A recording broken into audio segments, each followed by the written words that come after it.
Oke teman-teman, assalamualaikum warahmatullahi wabarakatuh. Kembali lagi di YouTube Kopi Balap. Pada kesempatan konten kali ini kita akan bahas seputar masa generatif. Jadi di fase seperti ini apa aja yang harus kita lakukan. Terus simak videonya. Ini sebelumnya mohon maaf karena agak lama kita nggak buat konten. Ini yang mau saya buat konten kali ini ada klon Bagio udah seperti ini kemarin pengentresan di bulan 1 2 3 di bulan 1. Jadi untuk perkembangannya udah seperti ini nih. Kalau tampak dari atasnya seperti ini langsung keluar tunas raja yang ini. Cuman untuk yang ini masih ranting produktif. Ini jangan salah, ini bukan sirip yang seperti ini. Jadi langkah apa aja yang harus kita lakukan ketika masa generatif, ketika bunga udah mulai muncul seperti ini, udah mulai menunjukkan tanda-tanda kehamilan seperti ini. Ini langkah yang pertama yang harus kita lakukan, wiwilan seperti ini, tunas cacing seperti ini harus kita buangin. Oke, jadi jangan salah, yang ini insya Allah akan tumbuh raja. Jadi kita biarin dulu yang ini kita produksikan dulu. Terus yang ini juga insya Allah tumbuh raja. Ini karena kemarin untuk entresnya dari grade B, jadi kalau yang A itu ada siripnya semua, jadi otomatis ketika tumbuh itu langsung tumbuh tunas raja. Ini contohnya, ini yang kemarin ada siripnya, yang sini bagian sini ada langsung keluar tunas raja. Cuman kalau yang satu ini karena grade B, yang satunya nggak ada siripnya, jadi ranting produktif dulu seperti ini. Ini sengaja kemarin nggak saya setting atau nggak saya potong di bagian sini. Biasanya kalau kemarin yang video-video kemarin itu langsung saya potong, cuman untuk klon yang satu ini karena ini mau buat pengembangan dulu, jadi kita biarin dulu. Oke. Terus yang di bagian sana itu ada klon Tugu Sari. Ini ada 4 entres di bagian sini. Jadi 1 2 3 dan Tugu Sarinya ini. Jadi kenapa kita lakukan pengentresan banyak? Ketika Tugu Sari itu buahnya ngefull itu otomatis akan drop biasanya. Jadi antisipasinya seperti ini untuk menjaga kestabilan. Oke, langsung aja kita ke topiknya, fase dimana fase generatif apa aja yang harus kita lakukan. Yang pertama yang paling penting itu nih, tunas-tunas cacing seperti ini dibuangin seperti ini. Untuk yang tunas cacing seperti ini, jadi perbedaannya ketika tunas cacing yang seperti ini sama yang raja itu beda. Kalau raja seperti ini kelihatan kita lakukan seperti ini dan nyatu dengan yang ininya. Cuman kalau tunas cacing tumbuh di sela-sela seperti ini. Ini contohnya. Kalau yang ini juga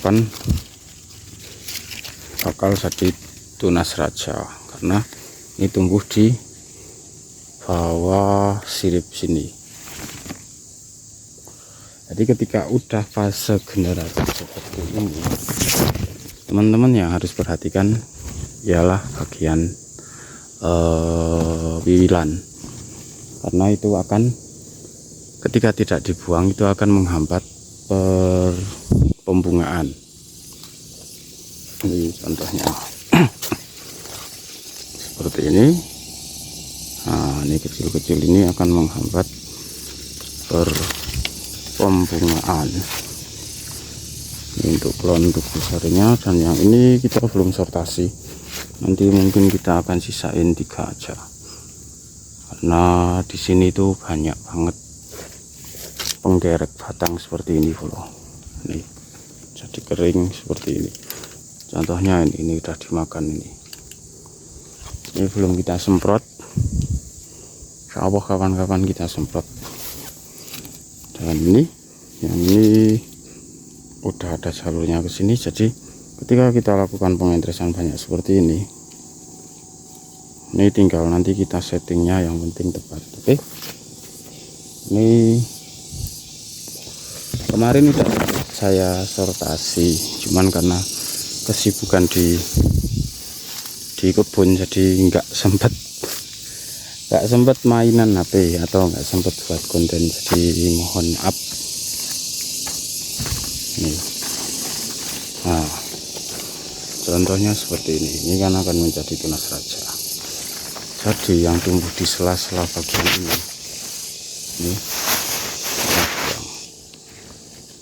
untuk pembuangannya usahakan mengikuti alurnya, misal agak naik gitu, misal ini di sini agak naik ke sini, ini dibuang ke atas sini, dituklek bahasanya kalau di tempat kami.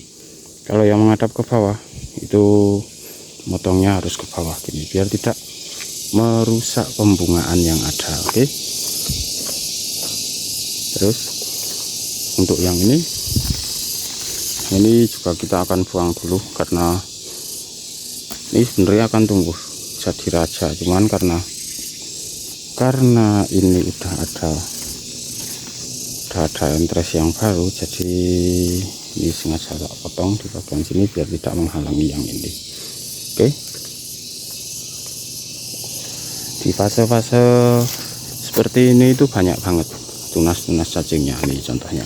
Nah, jadi perbedaannya, kalau sirip yang ini udah panjang seperti ini, terus di bagian ini nih, yang kecil-kecil seperti ini harus kita buang ini.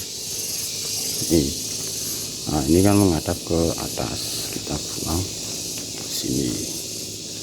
Kalau udah terlalu besar itu usahakan pakai gunting biar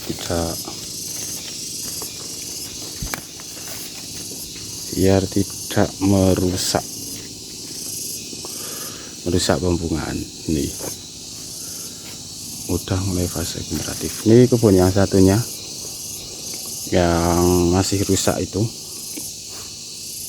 cuman insya Allah sedikit demi sedikit kita perbaiki. Oke, yang penting ketika di fase generatif seperti ini, usahakan untuk wiwilan yang seperti ini jangan sampai telat, karena ini akan menghambat pembungaan atau menghalangi pembungaan. Jadi pembungaannya atau nutrisi yang kita berikan itu biar maksimal, jadi usahakan dibersihkan seperti itu. Oke,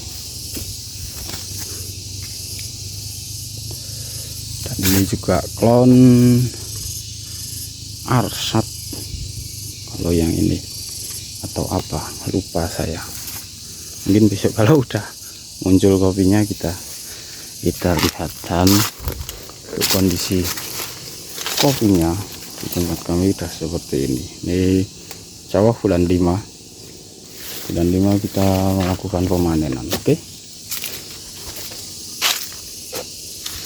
jadi sengaja tak simpan banyak bahan.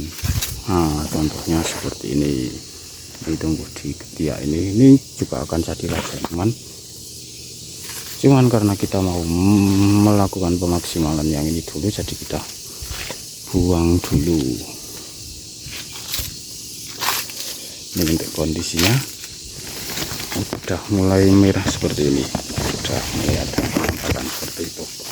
Jadi kesimpulannya, ketika udah mulai masa generatif seperti ini,